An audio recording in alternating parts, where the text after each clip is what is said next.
I spend a lot of time talking to private exchanges, meeting with private exchanges, talking to people about private exchanges. And I have been heard to quote there's over 150 private exchanges or companies that call themselves private exchanges. And I actually got a question on that once. And so I went back and I counted and I came out pretty close to that. So there are lots of different private exchanges. There are private exchanges that pretty much can meet anyone's needs because of the different flexibility in the models.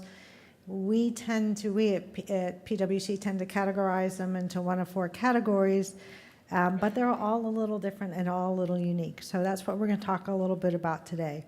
So I am joined by Scott Carver, Dana Leopold, Robert Steele, Dan Hughes, and Will Gianconia. Did I say it right? I know you, and I figured I'd said it right.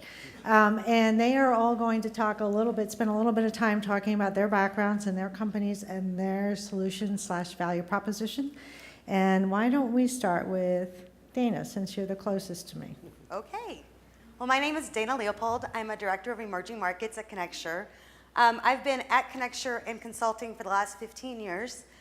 So I've really seen ConnectSure grow into the market space it's in now. I started out originally working with a lot of the health plans out there, doing solution design with their back-end systems and the upfront sales automation solutions they were trying to put in 10 plus years ago. I then moved in 2011 after the ACA was signed. I kicked off our state government program and did a 33-state tour with another company where we went out and pitched the public exchanges.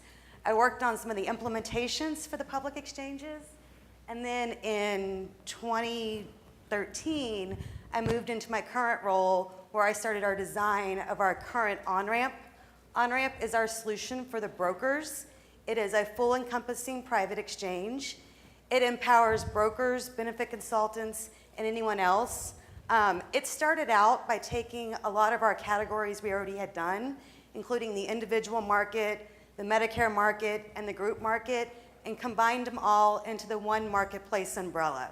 So depending upon who you're sending to your private exchange, we can get them into the correct market, whether that be, as I said, Medicare, individual, and group.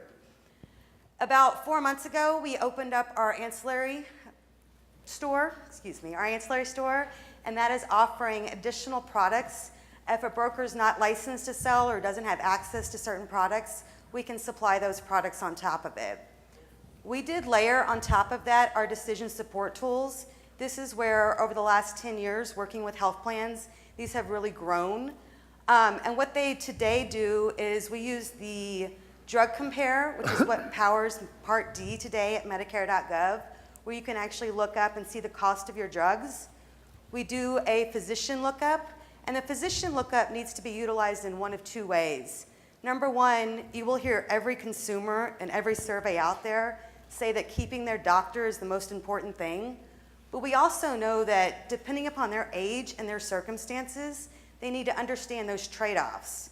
So you may say keeping your doctor is very important, but your doctor is a very expensive network, and you're a 24-year-old male who has no conditions. That cost to trade off to a different doctor is going to be pretty insignificant. Whereas if you're looking at a pediatrician, that's going to be a pretty significant trade-off of the amount of dollars you'd be willing to trade. But there's also the other aspect. With ACA, it brought in narrow networks, quilted networks, specific networks, any of that you want to combine together. And we're working through a diagram where we can do a heat map that's going to show where's the quantity of doctors in these given networks. And that's really going to allow you to see that if I purchase this plan, am I getting into a network where the closest doctor is 70 miles away, which is really not going to be beneficial to you as a consumer. So that's where ConnectSure is really headed, is moving the decision support tools to the next level of where they have been today, with a lot of the preference matches and so things that you see out in the market. Thank you, Dana. Scott Carver, you're next, President and founder of PlanSource. Hi, thanks everybody. So PlanSource is a benefits engagement and exchange platform. At our core, we're a benefits technology provider, cloud-based. And we support a number of different types of exchange models. We support carrier proprietary exchanges, multi-carrier exchanges, broker-sponsored exchanges. We actually support some state-sponsored shop exchanges, and we also run our own proprietary exchange. So we've got kind of an interesting perspective across the broad landscape of shop-based or group-based exchanges. Interestingly enough, the last conversation that in the general session here was I found fascinating because it really struck at the core of how we're seeing the evolution of our industry. You know, this migration from a wholesale model to a retail model, I think is really at the core of how we see technology and the benefits industry evolving and actually coming together. You know, the notion of an exchange and being able to provide choices to consumers, administrative efficiency, those are all things that we were very focused on in our roots as a benefits engagement platform, and now we see them really manifesting themselves under the canopy of an exchange.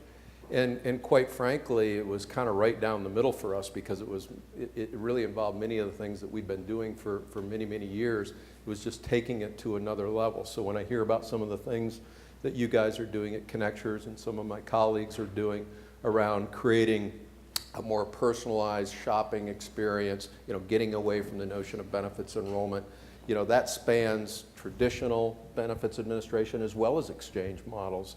And that's where PlanSource is really, where we've really kind of planted ourselves, is to be able to, you know, accommodate the various models that exist in the market today and really become, you know, kind of a broad-based utility or infrastructure player for those who want to sponsor exchanges and bring them to the market. Thank you, Scott. Dan Hughes from Softeon and National Account Executive. Tell us a little bit about you guys. Thanks, everybody. I'm Dan Hughes from Softeon, National Account Executive. I come with about 15 years experience working with prior Blue Cross Blue Shield in New York, as well as a local TPA in New York. So I have vast benefit experience, both small group and large group marketplaces. One of the differences, I am one of the few actually at Softeon that has benefit experience. Softeon is a true technology component. We are cloud-based software as well, similar to Scott and PlanSource. We feel very similar to how they feel, is that no matter what the exchange is, the highway is kind of laid there, and it's how many cards you can put on it. So Softeon has been driven by the public exchanges. We deal with over 52 health plans now that are on the ACA platform, both public, FFM, and state-based marketplaces. And we feel that that connection between whether it be a state-based marketplace, a federal marketplace, or even a private exchange, that connection to us is the same. It's just a matter of which exchange we are actually going to connect to. So really, that's what we've done. We've cut down our implementation process to less than 90 days. We even say we can get you implemented and up in 30 days on a federal exchange. So as we move into the private exchange / web broker platform, that's kind of the next wave for Softeon of where we're headed. We have a product coming out in the next few weeks called Wealthios, which will be a web-based entity, allowing brokers to enroll consumers on the FFM, kind of an online branded shopping portal. We will have all 80,000 products that are sold right now on healthcare.gov available through that product. And then this will lead us into the private exchange for small group employers, large group employers, things of that nature. So it's kind of a little background on Softeon. Thanks, Dan. Will Gianconio with ADP, VP of Healthcare Strategy. Yep, thanks, Barbara. Hi, folks. So everyone knows ADP is a powerhouse in the the payroll, the HR business. But a lot of people don't know. I get in rooms like this, and I usually ask people. I won't ask you in this session, but I ask people how many people know how many consumers that ADP enrolls through benefits administration, enrollment, and outsourcing systems every year. And it's about 15 million people that we enroll every year. So people don't always know. I didn't before I came to ADP. How big the benefits administration, benefits enrollment, and outsourcing business is here. But we've, as Mike Smith said it on the prior panel, I don't know what he called us, but said we're the new entrant into this. So when you think about it, yeah, kind of from a formal perspective, in that we've just announced recently that we're going to be in the exchange space. But in terms of being in the business of doing a lot of what exchanges do, we've been doing that for a long time. and for a lot of individuals every year. So I've been with ADP about 2.5 years now in this healthcare strategy job, which has been focused on, with all the craziness in the healthcare space today. I think we can certainly, if we don't agree on everything, we can all agree that there's a whole lot going on. Very focused in our business on ensuring a couple of things. One is that our clients have the right capabilities to become ACA compliant and manage their ACA compliance effectively.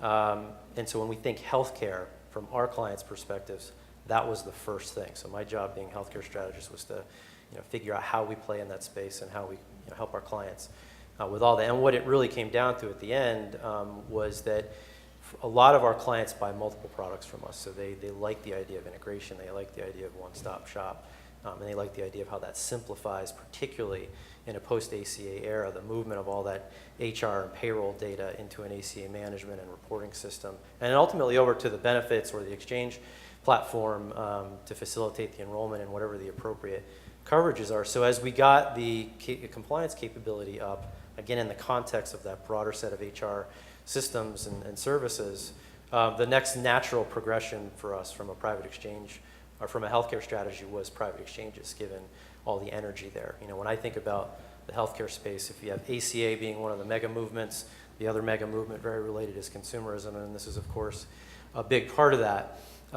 So prior to, just to give you a little bit more background on me, prior to coming to ADP 2.5 years ago, I was with Cigna Healthcare for about 11 years and helped to get their CDH business off the ground, and grew it kind of through the heyday of the CDHP growth trend, picked up the economic incentives. So anything related to consumerism, was with me at Cigna. And just before I left 2.5 years ago, we had just established our proprietary exchange strategy, as well as we had gotten ourselves up and running on a couple of the major exchanges. So I've been around the insurance, the benefits, the exchange business for a very long time from lots of different perspectives, the carrier side, the administration side, and kind of everything in between. Prior to that, I was a brand manager in the consumer products industry, so that's how I actually ended up, crazy enough, in the healthcare insurance industry when the consumerism thing started to happen. Around 2002, 2003, Cigna said, we better look to some people who actually know something about consumers, and I ended up joining Cigna to get their consumerism business off the ground. And way back then, we were thinking about things like defined contribution. So I've been really thrilled to see the consumerism movement grow the way it grew, and it's kind of a back to the future thing now with exchanges and defined contribution. I think their time has finally come. So it's really exciting to see that. I think really taking a true consumerist approach to things like the shopping experience and engagement. This is a theme that was talked a lot about on the last panel. I think having been exposed and kind of to the top of the mountain when it comes to what consumerism really is, has helped to inform our strategy on this, because we are really looking to create more engagement, again, through that integration within the integrated HCM space. And I think last but not least, for brokers and consultants in the room, we're also taking a little bit different approach in that we want to partner with brokers and consultants to bring these products to market. I think it was Barbara on the last panel that talked about it takes consulting and it takes actuarial stuff and it takes administration and some things in between to bring an exchange to market. And we very much want to partner with the broker and the consultant community to do what they do best, within that equation, while we do what we do best on the administration and on the outsourcing front. Thanks. Thank you, Will. And Robert Steele, President for Quadrant for Health. Tell us a little bit about your unique background and company. Sure. So Quadrant 4 Health is, as most of these gentlemen and lady have said, is we all represent some version of a private exchange, some version of a technology, some version of a cloud-based application. Quadrant 4 is no different. My background is a little different as well, as Will mentioned his. I got licensed as a college student in 1976 and started selling insurance. The funny little sidebar was when I was playing professional football, not that that's a thing, but I was receiving $100 a month in renewal commissions while I was playing ball. And I thought that was a pretty good job to be able to receive $100 a month and not have to do any work for that. So when I got out of ball, I decided to go in the insurance business to see if I could somehow figure out how to increase those commissions from $100 a month to something a little bit larger than that. I immediately gravitated towards technology, And in '83, I built the first Section 125 system from scratch when the use it or lose it rules were first put in place, and serving the small to mid-market. I actually gave that company to my sister for some reason. She still runs it to this day. I then built an agency management tool that twice got voted best in class by Life Association News. I gave that company to my brother. And then I built a benefits administration product, and I was sharing with Barbara that what most people don't know is when Alan Cohen, before he started Liaison, was running a little company called Online Benefits and sold it for a lot of money. He built a benefits administration product inside of Benergy called Ready.Enroll. Does anybody remember that? Well, it was our technology underneath the covers. And Alan wrote us a very nice check. I won't say how much, I'm not allowed. But anyway, long story short, I sold that company in '04, bought it back, renamed it, and then sold it to Quadrant 4 in 2012. The reason for that is Quadrant 4 was a pure technology company. We call ourselves a SMAC company for social, mobile, analytic, and cloud. We have 4 verticals, healthcare, education, retail, and services. We also had, prior to my arrival, had bid 11 state exchanges. The good news and bad news of bidding 11 state exchanges is you learn a lot. And you spend about $50,000 to $75,000 coming in first, second, or third. Coming in first is good, coming in second is not so good. So when I joined the company, I convinced the team that we didn't need to bid any more state exchanges. What we should do is take the 11 state exchanges that we had bid, those business rules from really very significantly smart people, create a matrix of that, take the benefits administration platform that we built and put that into the matrix, take everything that CMS has written, HHS has written, and the IRS will ultimately enforce if ADP will tell them what to do, right? And then build a brand new application from scratch. What we didn't want to do was to take my Ben admin platform that I sold to the company and just put a sexy front end on that and call it an exchange. We actually decided to build something from scratch and build it designed by and for ACA as a technology company. And so we actually call that our hybrid exchange, which is the ability to do both group and individual products on the same platform. But also hybrid can kind of serve 2 different masters. From a health plan or TPA perspective, it can serve both a group client or an individual client, more from a wholesale or ecosystem standpoint. And then from a retail perspective, it can serve as a hybrid exchange, the ability to do sophisticated Ben admin from an employee's perspective, and then do a hybrid. I heard somebody talking in the corner a minute ago about a retiree exchange. Well, we have the ability on the single platform to do both group products from a sophisticated Ben admin standpoint and the individual products from a contractor, a part-time, or a seasonal, or retiree, or COBRA eligible, and be able to do that all on the same platform.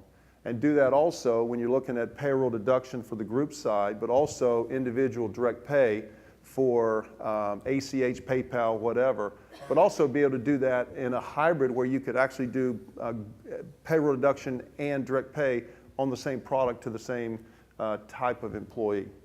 So we're doing some unique stuff because we're a technology company. And someone mentioned earlier about insurance being marketed differently, sold differently, purchased differently, and it will be in the future. And I gave a speech not long ago called The Road to Regulated Retail. And the idea behind that is insurance will be consumed differently tomorrow, so our ability to sell that product, our ability to administer that product, and consumers' ability to consume that product needs to be looked at differently tomorrow than it was yesterday. And so building technology platforms that really can handle all that is something that every one of these people on this panel are pretty good at taking a look at and trying to understand what tomorrow is going to hold. And that is what I think is the great thing about our industry. I love our industry, I've been at it a long time. As I've said, Scott, I'm a COU CHFC and educated far beyond my intelligence. But I love the industry and love the ability to compete with everybody on this panel and let them kick our butts like we did on football field some days. And some days we might win a little trinket from time to time. So love doing that. Thank you. Thanks, Robert. So again, you have the option to ask questions, and I will start if you have none. But this is a real eclectic group of exchanges. You're not your traditional benefit consulting exchanges, but some of them power them, work with them, for sure. So let's learn a little bit more about them, and I want to start with you, Will. Okay. Because, you know, I don't know if anyone listens to Howard Stern. I used to, and I think a new caller came in, there was like a duck, and I feel like we should have a duck squawking in the background. But, you know, ADP, I've been talking to ADP, as you know, for, what, a year and a half or so, Yep. About exchange strategy, and then lo and behold, you guys are just launching. But what makes it different? How are you going to stand out, and why should employers care? So basically, if I was speaking to you, you know, candidly, one-on-one, what's your value proposition? Sure. What does it mean to employers? And should brokers or consultants be nervous, or how are you going to really play with them? Yeah, good questions, Barbara. So I think the first thing is, as I was mentioning up front, that you want to think about with us is our first value prop to our client base is what we call integrated human capital management. So these clients are employers who want to buy their HR, their payroll, their time and labor, their ACA administration and reporting, their benefits and benefits administration, and even potentially their HSA, HRA, FSA administration in one place. They value that, right? And so when you think about it in the exchange space, you know, having been around this since the very beginning, the options today are for the most part, and there are, you know, some smaller players who are beginning to pitch this concept of more integration across multiple components of the HR suite. But from a large scale perspective, you know, really they're standalone benefits administration-based systems that are carrier-led or they're broker consultant-led. They are not integrated, what I would say, inside that human capital management environment that our clients are buying from us. And that's a strategy from an HR perspective that they want to continue with. But they also do like some things about exchanges. I don't think a lot of our clients think they're silver bullets. I think they think that they can be effective depending on the objectives. And so if they like some things about exchanges, but they really do want to continue with their integrated HCM set of strategies and products and services with us, they didn't have that option before. So this gives them the option to have an exchange inside and really powered by, in a lot of ways, all of that data that exists inside that human capital management system. Actually, Mike touched on it on his comments, but just to reiterate, Mike from the last panel, you know, in an ACA environment, in a post-ACA world, you've got to take in, it's about 170 plus data elements from all these different HR and payroll systems, and all those different data points need to go into this engine that figures out who's employer-sponsored eligible versus not, and then ultimately needs to tell the benefits administration or exchange platform who to enroll in what in a lot of ways, right? You know, the eligibility management system can ultimately override that, but that glue and that connective tissue in a post-ACA environment with all these new regulatory requirements is daunting, you know, for the marketplace out there. And particularly for our clients who are buying multiple lines of business with us and all these lines of business, they want the ability to have that exchange inside that HCM environment so that they can manage the complexities of the administration and the ACA. So that, more than anything, Barbara, that would be our one difference from a lot of the other major and at-scale types of players, that it exists inside the human capital management set of processes and systems. And then from a broker consultant perspective, in terms of how they should think about that, I touched on this, and we've really gone out of our way to be very clear about this. And of course, even though we've gone out of our way to be clear, it's been misconstrued by lots of folks since we announced a couple of weeks ago. But we are broker consultant agnostic, right? In that we would like to be able to work with a client's current broker consultant if that broker consultant has an exchange construct, I would call it, a set of carriers, plans, designs, services, and administer them within our technology, within that human capital management environment.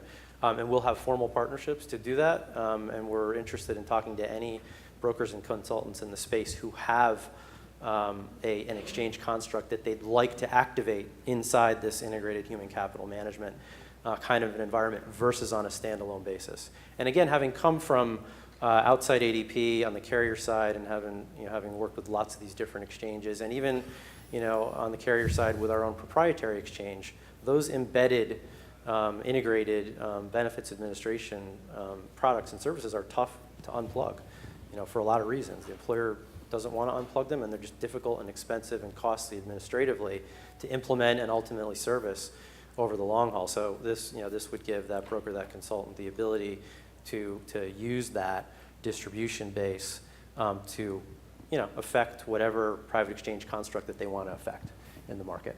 I hope that helps. So yeah, I'm gonna tug at it just a little Sure. bit so people can get some clarity, so I can get some clarity, because it's good for me. So it sounds like you're bolting an exchange on top of the HRIS payroll systems that you're kind of doing now. So it's not Ben Admin, it's more HRIS. So you don't have to connect because you're yourself. Yeah, it's less on top and it's more literally just within, because it's within it right now, the benefits administration piece. So it's transforming that benefits administration piece into an exchange via, a radically improved shopping experience, for example. And so is it completely flexible in terms of vendors, storefront, et cetera? Yeah, so for example, if a broker consultant has a storefront that they like to use for whatever reason, and lots of them do, and they're all different, and they all have different strategies behind them, yeah, we could administer any one of those types of constructs inside our HCM environment. Again, so the client doesn't have to decide between integrated HCM and a private exchange. They can have it all. Okay, and is it kind of a defense move on your part, on ADP's No, part? no, and Okay. and I can understand why you would ask that, because we're a couple of years beyond where some of the early entrants were, but I talked about it a little bit up front, and when I came into the company, it was 2.5 years ago, right? So we had some strategic choices to make in the healthcare space at that time. And we literally looked at the waterfront of choices, and private exchange was one of them. We could have moved on that 2.5 years ago. And we decided to move on the ACA compliance piece first, because that is by far, I don't care what the adoption curves look like in private exchange, it's the most salient, most important thing to our client base right now. And guess what? 100% of employers are going to be, adopting that product by next April, right? So, Yep. that's why we went that way first. And the brainstorm behind that also, Barbara, was we knew that in a post-ACA environment, that ACA capability was going to be in the middle of the entire exchange platform discussion anyway. So it was natural, not only from a client urgency and a market perspective, but from a progression of capabilities perspective. Great, thanks, Will. Any questions? Okay, I'm going to ask Scott one then. You're next in queue. Scott, you heard me before talk a lot about the consumerism and the consumer, it's not so much the shopping experience, but really the support. So other than kind of the shopping support, the consumer support and the shopping experience, what do you think are the most critical elements of a successful private exchange? That's a great question, because I think there's a lot of emphasis by people evaluating exchanges around the consumer experience or the shopping experience. And I think the connectivity that exists or has to exist to run a successful exchange is oftentimes ignored, or at least underclubbed.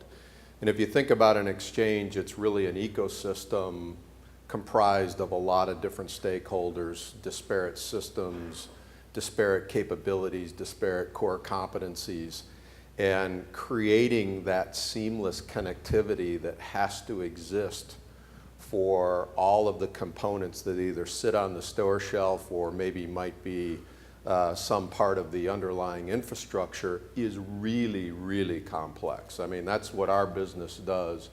And I think for people who are considering exchanges, because it's so complex, oftentimes people don't peel back enough layers of the onion and truly understand what is there, and does it really function and function well. And we see it all the time where people go to some new startup exchange or exchange hybrid, and they get their nose bloodied because there was a really nice, elegant consumer front end, but the back office was quite dysfunctional or just too immature to really support any kind of infrastructure. So, when I think about the elements that really comprise a successful exchange, it really starts with the employer shopping aspect. Does that storefront really provide an easy way for employers who are joining an exchange an opportunity to select different products off the off those store shelves from their employees, and what are they going to cost, and how are they going to present those costs to their employees?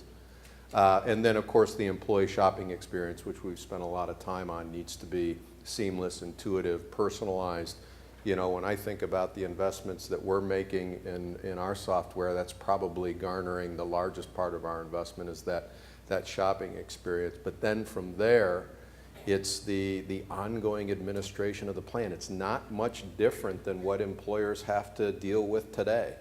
Pile on top of that ACA compliance and having that being an integrated component, the treasury function of being able to move money to across all the various stakeholders, the ability to send data to all those various stakeholders, whether it be eligibility data, payroll data, you know, COBRA election data, HSA fund transactions. It's really, really complex. So having that back end and having a proven back end is something that I think is highly critical. And I think those are really the elements that do make up or can make up a successful exchange. Quite frankly, that's, you know, it's where we saw so many of the breakdowns with healthcare.gov is, yeah, that shopping experience, maybe it was a little tough to get on at first, but where the real breakdowns occurred was on the back end. Absolutely. I think we all paid for that. We all paid for that. But it also opened opportunities. It exposed some of the flaws of the exchange and created a lot of, I think, innovation around that to plug some of those gaps. So people like us are real. I mean, we learned a lot of lessons from that experience, and I think it's really spawned a lot of innovation, in my opinion. Good point. Dana, you talked a lot about some of the work that you had done in the public exchange. And one of the things that, you know, I often think about is, you know, I don't really see a lot of activity in the shop exchange.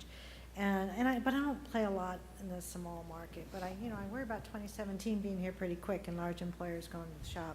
What do you think the key differences are between the shop and the attractiveness of a shop versus a private exchange? Very good question. And as you said, either fortunately or unfortunately, the shop exchanges really have not taken off in the public market. However, there are some key areas that if they do take off, I think we'll see some dramatic change on the private side. And one of those key areas is multi-carrier. Today in some of the state-based shop exchanges, you can actually do multi-medical carrier for your small business.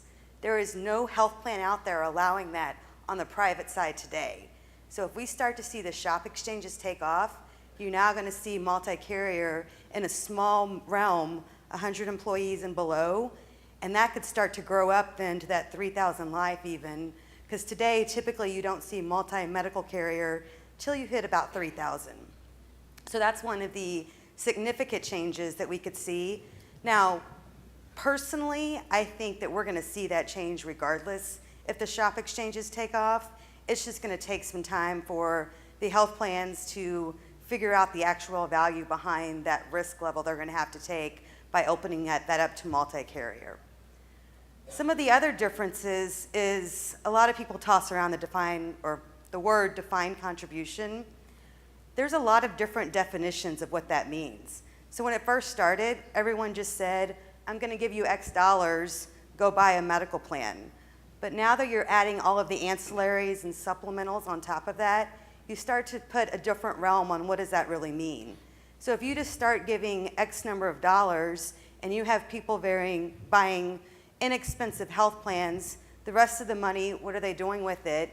You really have to start putting in business rules that are saying, you know, you're getting minimum life coverage in an employer group, you're getting short-term disability at a minimum, and start layering those in. And that's where the shop exchanges, when they did not do that, they looked at either a flat dollar amount or a percentage, and layering in those ancillaries, that's where the private exchanges are really going to differentiate themselves. And then doing that defined contribution model and supporting whether it's lump sum by product line and the different routes that you can go under with that. Thank you. Dan, what has Softion's approach been to participating in private exchanges? You started to allude to it in your introductory remarks, but can you kind of blow that out a little bit? Yeah, sure. So very similar to what Scott mentioned before. The key for us has been the back end. We started with the Massachusetts Connector back in 2008, doing some of the EDI transfers, both the 834, 820 transfers. With that, we kind of said, hey, there's a market here, there's a space. Let's take this out to the ACA world, to the health plans. So we've kind of had them integrate the direct enrollment process to the public exchanges, connecting to healthcare.gov, and really kind of streamlining that data through hundreds of business rules, as both folks have mentioned. We streamline all those rules to make sure that that health plan's core system actually gets a finalized effectuated enrollment. A lot of times the core systems of these health plans cannot handle all these transactions. When a member changes a plan at healthcare.gov, it doesn't just come as a change. It comes as a term, comes in an ad, comes in a change. So there's a lot of different functionality that a core system can't handle. We have streamlined that on the back end, along with our direct enrollment process and our financial management system. We allow that person to shop, to actually pay their premium, and actually become an effectuated member. So to use an analogy that we like to use, we become kind of the eBay and the PayPal, so to speak, of the federal marketplace, where you may have 13 people shopping but only one person buying. We're actually only sending you that effectuated member who's actually paid for their insurance premium. So that's kind of been the value proposition of us at Softeon over the last year and a half or so, 2 years now with ACA. So On Exchange started, moved in obviously with the health plans to Off Exchange. They said, can you sell our QHP plans without subsidy? Can you do our small group QHP plans without subsidy? So of course, yes, technology is there. Like we said, the back end of the exchange, as long as you have that file transfer, it doesn't matter the exchange, public, private, broker exchange. We have health plans with 3 or 4 brokers that have their own private exchange. We can accept those files and get that back into that core system. So really that's been our value proposition over the last year and a half, and that's how we've kind of built this engine. So kind of working with the carriers to stand up the carrier exchanges. Exactly. Yep. Great, great. Any questions yet before I go back to Robert? You're very tired, shy, not enough sugar? Okay. Just checking, make sure you're alive.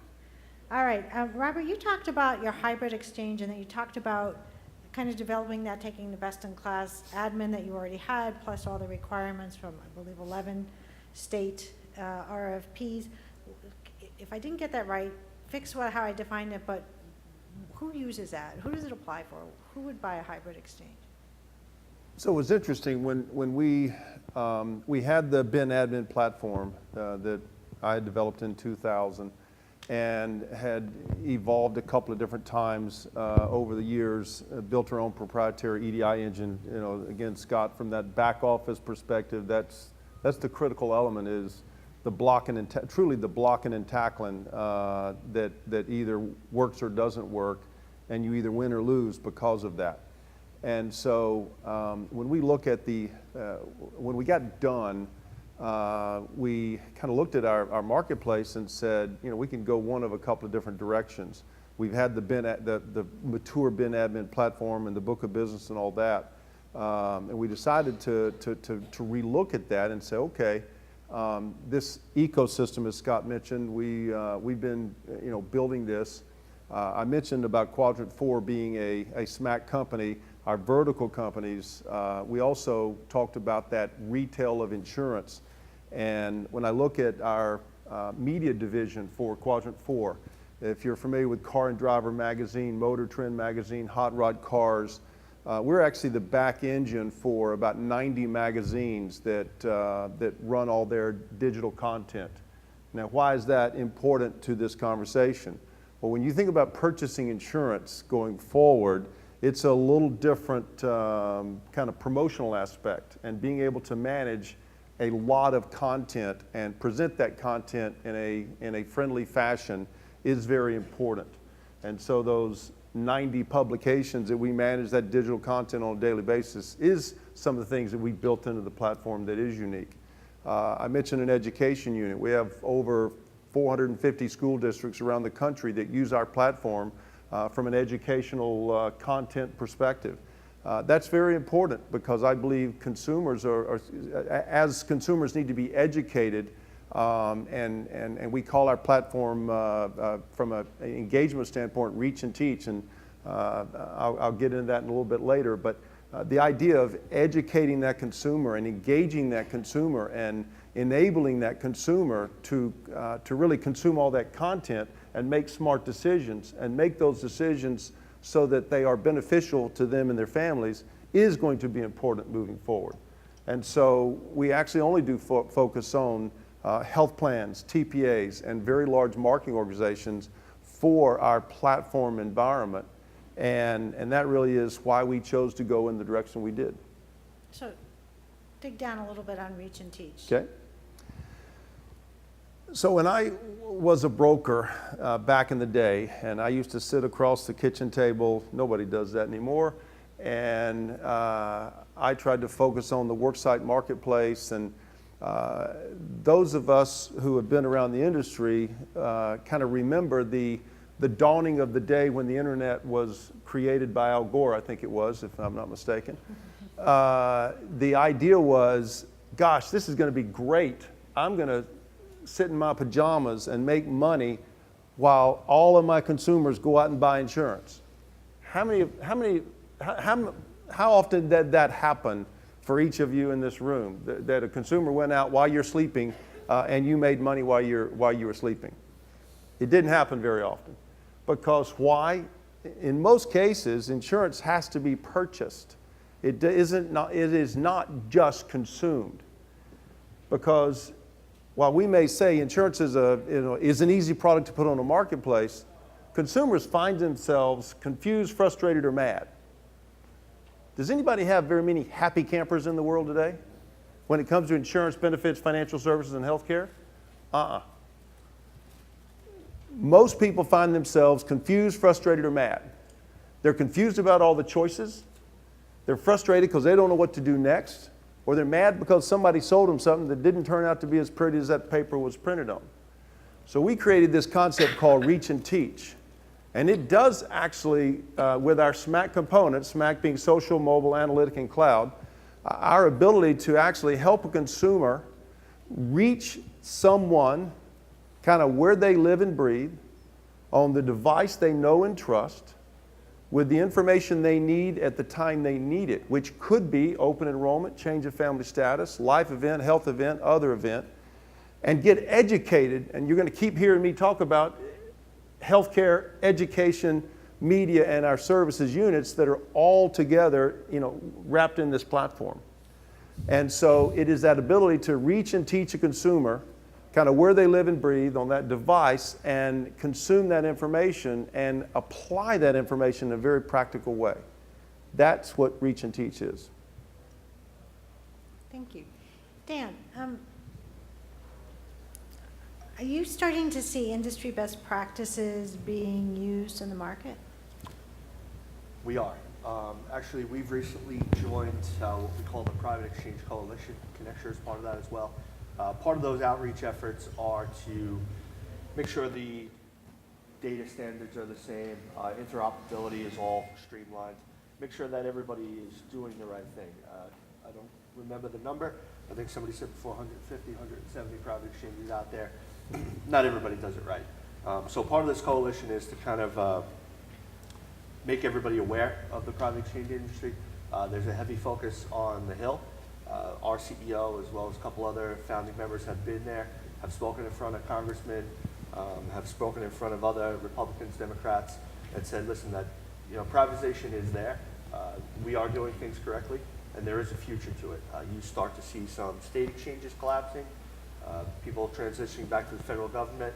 The federal government doesn't run many other shopping portals other than health insurance. And we, I think, all feel on this panel that the private side can do it all correctly.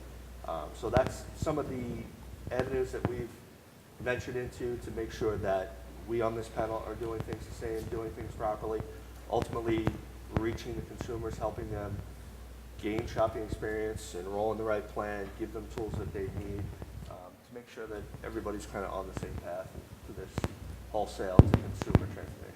Okay, so you think it's at the individual level mostly, or group level too? No, I think it started at the individual level and then it'll move to the group level. Okay. Like Dana said with the shop, if that takes off, so you'll start to see some state exchanges start to give brokers an outreach effort on the shop experience.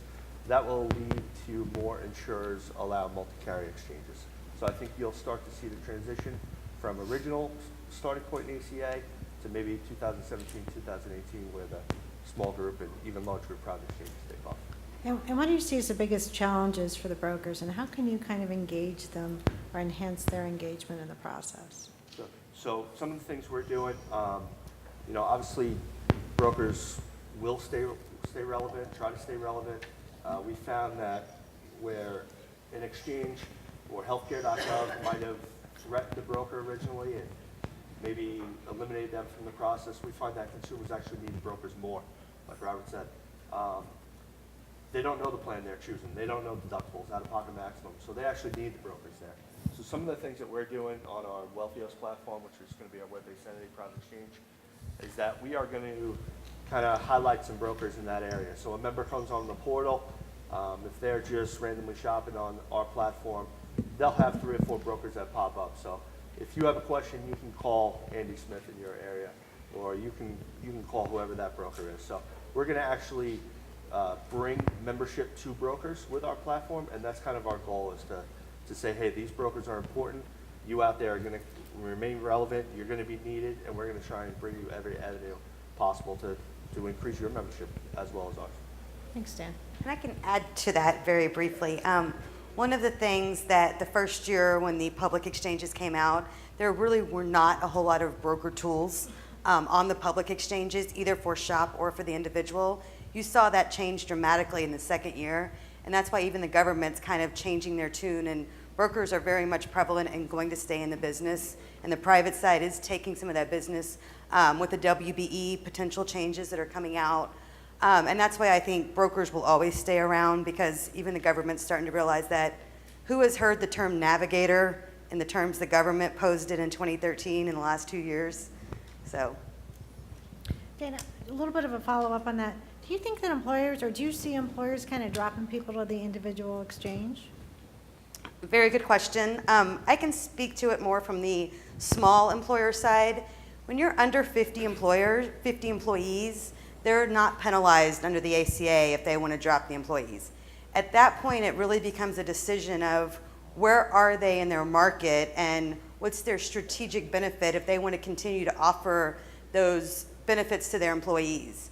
I was talking to a client out in Silicon Valley once, and they were like, no matter how big we get or how small we get, we can never drop all of our members to the individual market, because they would no longer be competitive where they live to keep their employee base happy. Now you may have somebody that's on the other end of the spectrum where they can drop them to the individual market. The bigger change that's really going to drive that is if legislation does change to open up HSAs, HRAs, that you can put money into them as an employer and allow your employees to shop on the individual market. If that change occurs, I think we're going to see that very much become a trend. If that change doesn't occur, I think it may slowly continue to drop, but it's not going to be a trend that we'll see continue long term. Yeah, I would echo that, Barbara. I mean, we're just not seeing this dropping of insurance with our customer base. I think our customers are telling us that they still believe a solid benefit portfolio is an important recruiting and retention tool, very much a strategic part of the total compensation package, about the culture of the organization. So we're just not seeing this massive movement to drop coverage, and it may be happening at the very, very small level, but certainly with our customer base, which spans that small group space as well as the large group space, we're just not seeing it. Yeah, and we're seeing more commitment up top, Yeah, too. yeah, So- absolutely, absolutely. We have a question in the back. Yeah, I have a question for William. The comments, I wanted to bring you back to the comments you made a little bit ago about brokers and consultants. 2 things. Number one, you said that you could work with a broker's storefront. And I wonder if that means that you'll white label your storefront, or is it more, is there more to it than that? That's question number one. Question number 2 is, if you're being broker friendly, does your model also accommodate going direct and becoming the broker of record, or is it exclusively through other brokers? So, is my mic on? Yep. Mic's not on. There you go. So the first one was, ask the question again. The first question was in terms of the shop, the storefront. Will you white Storefront. label? Yeah, so white label is always going to have an ADP powered brand to it at least. But if, for example, a broker consultant wanted to have an exchange powered by the ADP HCM, that's something that we would absolutely want to talk through with any broker consultant. It is not a pure, the white label, take our technology and go put your brand on it. That's not part of the strategy. But I think the co-branded piece and the powered by thing makes a lot of sense to the brokers consultants that we talk to and the clients that we talk to about this. And the second piece is around broker of record. I mean, we absolutely expect that the current broker consultant, to the extent they partner with us on this, would remain the broker of record, right, for sure. There's nothing in our plans to change anything like that. Okay? Any other questions?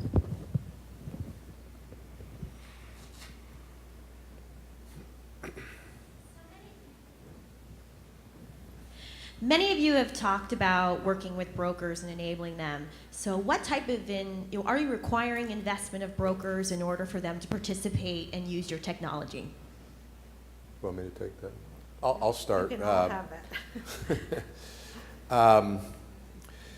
Well, first of all, we think by offering a broker an infrastructure play, we can provide a tool for them that allows them to expeditiously get into the market with an established solution. So at PlanSource, we haven't charged licensing fees or upfront fees to do that. If a broker wanted to set up a custom storefront, we would obviously charge to do that, to set that up. But to the question earlier about whether or not there could be a sharing of a storefront, either on a white label basis or a private label basis, we think there's a lot of merit to that idea, because I think one of the things that makes an exchange scalable is having those plans and those plan descriptions and all the business processes associated with those plans kind of pre-configured and pre-set up, so the broker could actually plug into that. But there may be opportunities where a broker has specific relationships, either geographically or with some carriers that they have relationships with, where they want to actually supplement an existing warehouse of plans, or a storefront, if you will. We allow them to do that as well. So for the plans that we already have pre-configured, we think that offers a lot of scalability and efficiency, because everything's kind of pre-wired, pre-set up. But if a broker wants to add their own plans to kind of complement that, we do it and we charge for that. And so far, that's been a pretty palatable model for the brokers who are really not looking to make huge investments in getting an exchange up and running. I don't know if you guys want to comment on your... I would echo the same sentiments. If you wanted a white label portal brokerage agency, yes, we would have an activation fee, so to speak, maybe a small ongoing PM fee. But on the web broker entity side, we are allowing brokers to come in and set up their own shopping experience, so to speak, so their own direct custom links. With that, we have the plans to back it. So you have every QHP plan that's available on healthcare.gov, over 80,000 of them. The details are there, the SBCs are there. So that kind of allows you to say, I'm licensed in these 4 states with these 12 carriers. Let's highlight those 48, if my math is right, 48 health plans. This way I can go out and market to my consumers, my members, and I can highlight the plans that I'm already licensed with. Will, you want to jump in on that one? No, the only thing I would add is that we would not anticipate that any broker consultant we work with would be exclusive for the most part. Like there are situations where a broker or a consultant will look at what the client's strategy is, what their needs and wants are, and our solution is going to be the right fit. There are going to be clients that they are working with, they're going to look at their needs and their wants, and one of these folks' solutions is going to be the right thing. There are going to be brokers and consultants who are going to want their own white labeled storefront that is going to be right for a given client base, whereas it's not going to be right for another client base. So, I think that the ability to be flexible, around these things is what is going to ultimately enable the industry to get beyond this early adopter phase. If we remain as rigid as we are about models and the hookups between the different players in the space, I think we'll probably be relegated to early adopter mode and not much beyond. That's kind of one of the hallmarks of any product adoption curve. If it doesn't expand and become more flexible from what some of the early movers did, it never reaches, its critical mass. So I think by having a lot of choices, like what you're hearing about up on the stage here, to me is a good thing, for the industry and for the brokers and consultants who can avail themselves of, these different types of solutions. Robert. So I mentioned earlier our hybrid exchange, and the idea is we have a standalone, what we call QXBA for the benefits administration, where you can do sophisticated benefits administration for a small group, mid-sized group, or even large group. We also have the ability to do the standalone private exchange from a true consumer perspective, and as we are as well a web broker entity. And by the way, Dan, appreciate you mentioning, we just signed up to be a part of the private coalition, exchange coalition out of Salt Lake with the Levitt partners. Great organization, great people, great, love them to death, and excited to be a part of that. And so with that hybrid exchange, we also have that ability to do both. And when I say both, our ability is to build that technology to the 5-yard line, and from the 5-yard line, let each broker, because Scott, to your point, most of them have relationships that they want to take care of. That's where they're generating revenue today. They want to take advantage of all that, and they want us to adapt our technology to their business model rather than the other way around. And that's what I think is what makes us unique.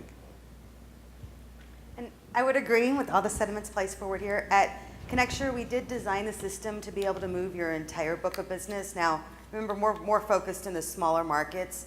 The one addition we do have that sets us apart, we believe, is that in this true small market, which will be up to 100 employees next year, we do offer the ability to do broker quoting and employer quoting directly and tie that directly into the private exchange. When you start getting above that, you get into the experienced rates, non-standard benefits, et cetera. But that is one of the additional benefits that we do offer. Any other questions? Okay, one last question. I'm going to start with Scott, and I'm going to let anyone else jump in on. What are the most common mistakes that employers make when they're implementing an exchange? Well, we were talking about one of them just a moment ago. I think for an exchange to be successful, and there was a couple panelists in the previous session that touched on this, there has to be some level of scalability and some level of standardization and some level of repeatability across, group to group to group. If you're not going to drive cost out of the model if you don't have some element of that.